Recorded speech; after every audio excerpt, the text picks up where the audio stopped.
Togo, un goulag sous les tropiques. Le Togo, notre pays, dangereusement, est en train de devenir un vaste goulag à ciel ouvert. Les dirigeants ayant adopté les méthodes de répression inhumaine de Joseph Staline en son temps dans l'Union des républiques soviétiques et socialistes URSS. Tout comme en Sibérie, où les dirigeants soviétiques réduisaient leurs concitoyens comme des sous-hommes dans des camps de concentration, nos dirigeants vis-à-vis des citoyens que nous sommes gouvernent véritablement comme Adolf Hitler hier en Allemagne, Nicolae Ceausescu en Roumanie, Francisco Franco Bahamonde en Espagne, Benito Mussolini en Italie, Ferdinand Marcos des Philippines, Augusto Pinochet au Chili, Francisco Macias Nguema de Guinée équatoriale, Idi Amin Dada d'Ouganda, Sese Seko Mobutu du Congo-Kinshasa, ces autres dirigeants catalogués comme étant les pires dictateurs du XXe siècle. Vraiment, les conditions de vie ne sont plus soutenables dans notre pays et les faits les plus remarquables qui l'attestent sont les malheureuses images des Togolais se disputant du riz avarié versé sur un dépotoir. Véritablement, lorsqu'un pays en arrive là, il n'y a aucun doute que la misère et l'indigence ont atteint leur paroxysme.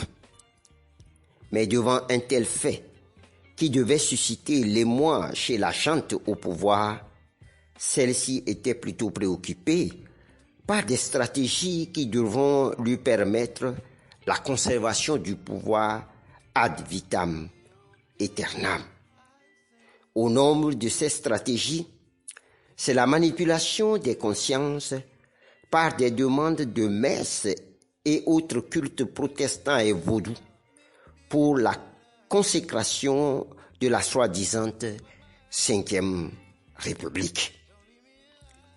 Vous voilà un pays où les dirigeants se lancent dans des opérations d'emprunt obligataire pour payer chaque mois le salaire des fonctionnaires, preuve que notre pays ne vit que sur et par des dettes qui enlisent toute possibilité de développement de la génération montante.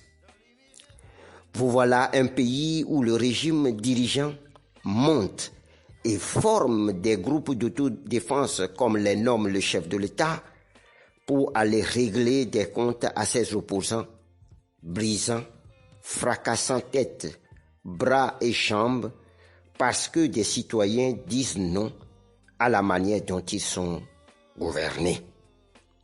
Vous voilà un pays où les prisons sont pleines de citoyens qui ont un avis différent de celui des gouvernants, des prisonniers qui meurent dans leur geôle, comme ce fut le cas dans les goulags russes ou dans les camps de concentration nazis.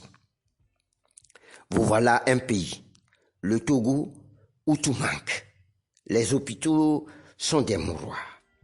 Des écoles de fortune qui s'écroulent sur les apprenants, des routes presque inexistantes, l'argent pour leur construction envolé ou détourné à d'autres fins inavouables. Vous voilà des gens qui parlent volubilement de démocratie, d'état de droit, mais qui se fichent éperdument de la loi en imposant leur seul désir au peuple auquel ils doivent normalement se soumettre. Que d'avanie, de souffrance, d'usurpation de pouvoir et de méchanceté qui font de notre pays un véritable goulag sous les tropiques,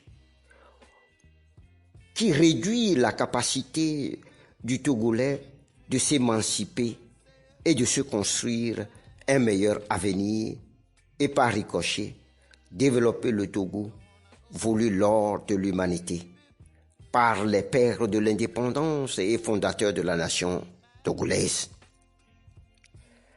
C'en est vraiment trop. Le régime RPT UNIR a dépassé les bornes en se donnant le droit de vie et de mort sur nous. Il n'est plus acceptable que le peuple souverain continue de courber l'échine en laissant se perpétrer sur lui des violences inouïes, en acceptant les desiderata de la petite minorité pieuse et ruineuse de nos richesses. Il n'est plus possible de laisser la racaille continuer par nous manquer de respect.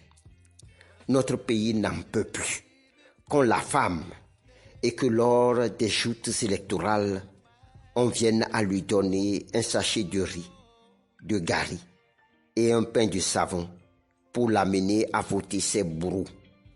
Bien sûr que notre pays n'en peut plus qu'on lui impose une constitution bizarroïde qui n'a qu'un seul but, verrouiller la gouvernance politique de notre pays au seul profit du régime RPT uni qui excelle dans la pratique de l'apartheid et de la bantoustanisation de notre pays.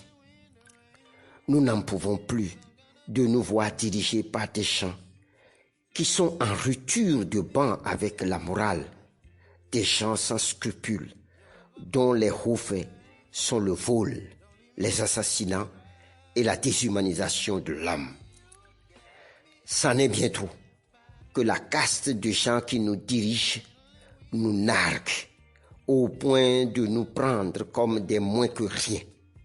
Bien évidemment que c'est révoltant que notre pays soit si utilisé par des gens qui n'ont aucun brin de fibre patriotique, aucun grain d'amour pour notre chère patrie, où peut couler le lait et le miel si les nombreuses richesses dont Dieu le Créateur l'a doté sont bien gérées. Aussi, faudra-t-il que le peuple togolais se ressaisisse pour ne plus croire aux vendeurs d'illusions, de savoir dire non à ce régime de malheur du RPT uni qui régente la vie nationale depuis 61 ans.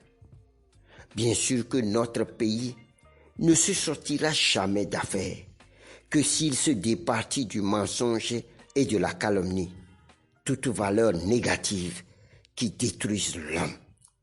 C'est donc impérieux que nous autres Togolaises et Togolais puissions dire à la suite du parti politique Alliance nationale pour le changement ANC, no pasarán, ils ne passeront pas. Mimalonao. Francis Pedro Amojo, le 15 octobre 2024.